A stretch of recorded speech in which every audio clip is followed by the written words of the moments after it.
Welcome back students to Shankar's Physics Tutorials. இன்னைக்கு நம்ம பார்க்க போறது class 12 Physics Electrostaticsல இருந்து example 1.12 தான் பார்க்க போறோம். இப்ப question என்ன பாத்தீங்கன்னா calculate the electric potential at the points P and Q as shown in the figure. இப்போ +9 microcoulomb charge இருக்கு. இங்க இருந்து point P வந்து 10 meter distanceல இருக்கு. Point Q வந்து from 9 microcoulomb வந்து 16 மீட்டர்ல இருக்கு. சரியா? ஓகே. இப்போ क्वेश्चन என்னன்னா calculate the electric potential at P and Q அப்படின்னு கேட்டிருக்காங்க. சோ இந்த சோர்ஸ் சார்ஜ்னால தான் இந்த 2 பாயிண்ட்ஸ்லயும் உங்களுக்கு பொட்டன்ஷியல் இருக்கும். சோ உங்களுக்கே தெரியும் potential due to positive charge வந்து பிளஸ்ஸா இருக்கிறதுனால டிஸ்டன்ஸ் கூட கூட பொட்டன்ஷியல் கம்மியாகும். அப்பனா எப்படி இருக்கும்? VP விட VQ கம்மியா இருக்கும். So அதான் நம்ம வந்து we are going to show that. So what is the potential at the point P?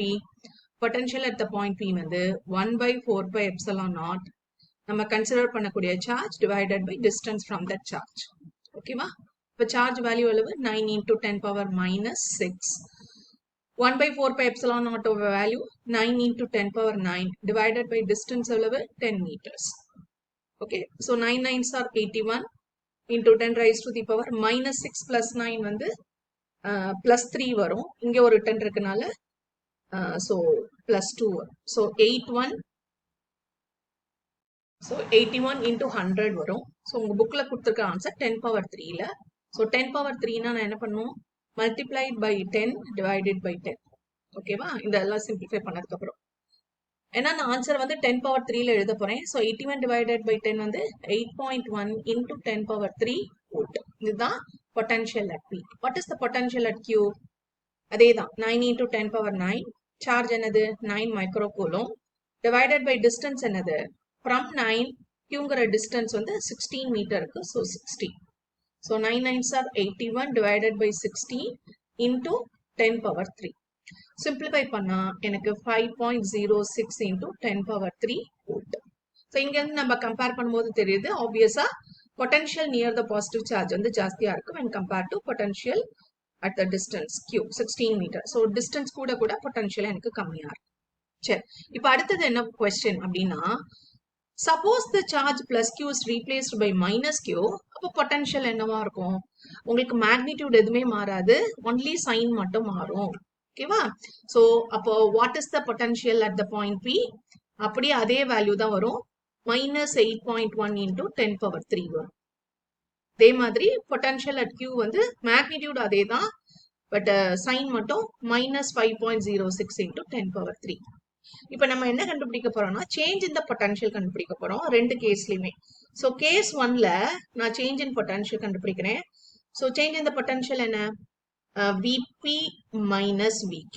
So difference in the potential தான் கண்டுபிடிக்க போறேன். VP எவ்வளவு 8.1 into 10 power 3 minus VQ எவ்வளவு 5.06 into 10 power 3. இதை நான் சப்ராக்ட் பண்ணேன்னா எனக்கு ரஃப்லி ஆன்சர் வந்து 3.04 into 10 power 3 volt.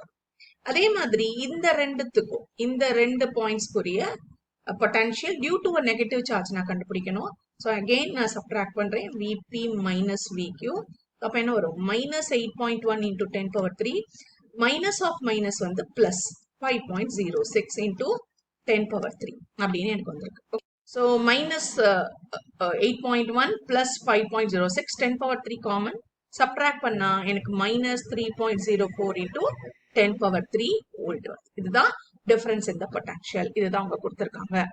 சோ நம்ம கண்டுபிடிச்சாச்சு. இப்போ third case என்ன அப்படின்னா calculate the work done to bring a charge plus 2 microcoulomb from infinity to the point Q. So இப்போ நம்ம ஒரு வேற கலர் நான் சேஞ்ச் பண்றேன். சோ சார்ஜ் வந்து Qல இல்லாம வேற ஏதோ இன்ஃபினிட்டி அப்படிங்கிற பாயிண்ட்ல இருக்கு.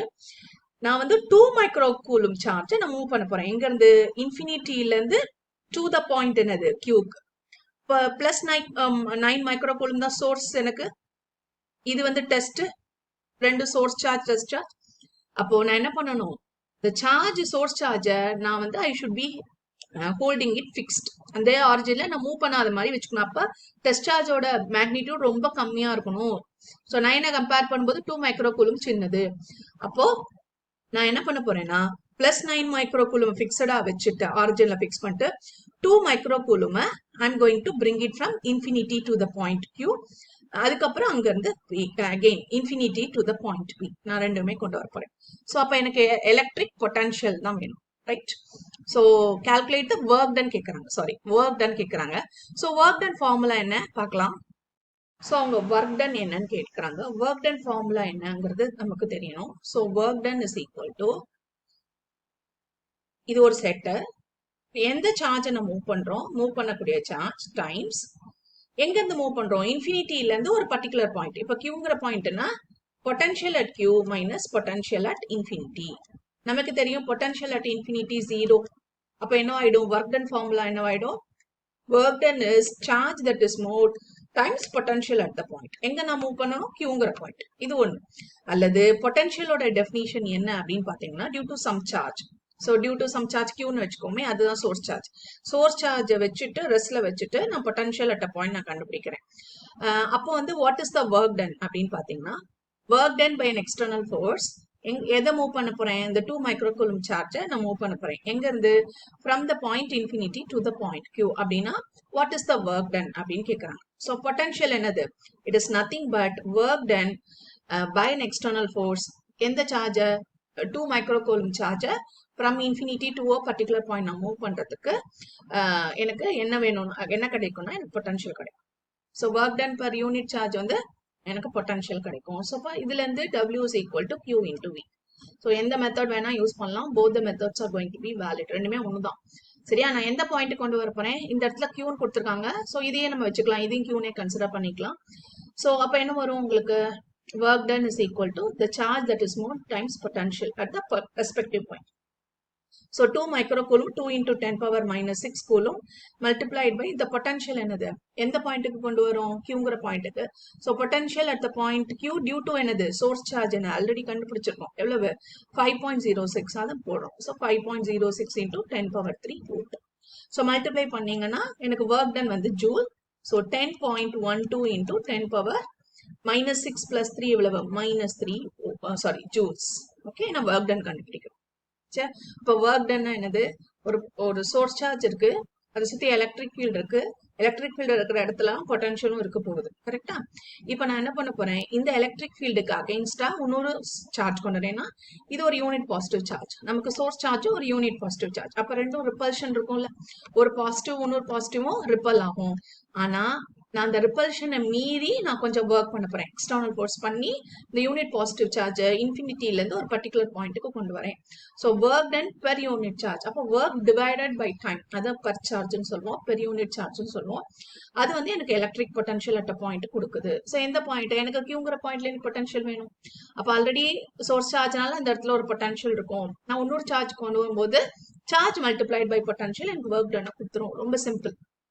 ஓகேவா, சரி இந்த எக்ஸாம்பிள் பார்த்தாச்சு. இப்போ நெக்ஸ்ட் 1.13 நம்ம பார்க்கலாம்.